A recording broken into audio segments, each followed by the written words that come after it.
শুধুমাত্র আওয়ামী বিরোধিতা যে আবেগ, সেই আবেগের উপরে দাঁড়িয়ে এনসিপি রাজনীতি করছে কিনা? না, ওই কালচারাল পরিসরে, সাংস্কৃতিক পরিসরে, অন্যান্য পরিসরে তাদের ওই স্পেসটা আছে, যেখানে অনেক সময় তারা আমাদেরকে যে জিনিসটা করেন, এই পয়েন্টটা আমাকে করতে দেন বলুন ভাই। ক্ষমতার অংশীদার তারা কেন হবে? তারা ক্ষমতাকে নির্মাণ করবেন।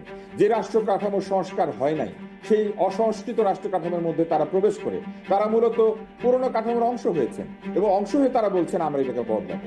আমাদের 200টা উপজেলা কমিটি হওয়ার পরও একজন আরেকজনকে চাকু মারে নাই, একজন আরেকজনকে গুলি করে নাই। যারা রাষ্ট্র ক্ষমতায় যাবে তারা আপনার দেশের উপর খুন করে ফেলছে শুধু নিজের দলের মানুষদের।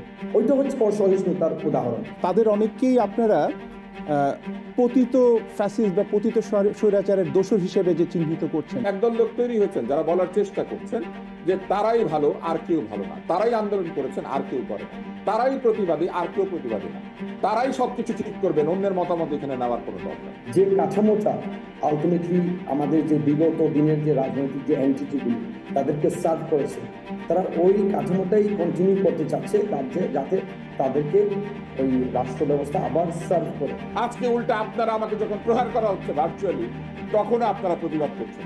তাহলে কার অপমানের প্রতিবাদ করবেন? আপনি নিজের বাবা মায়ের শুধু?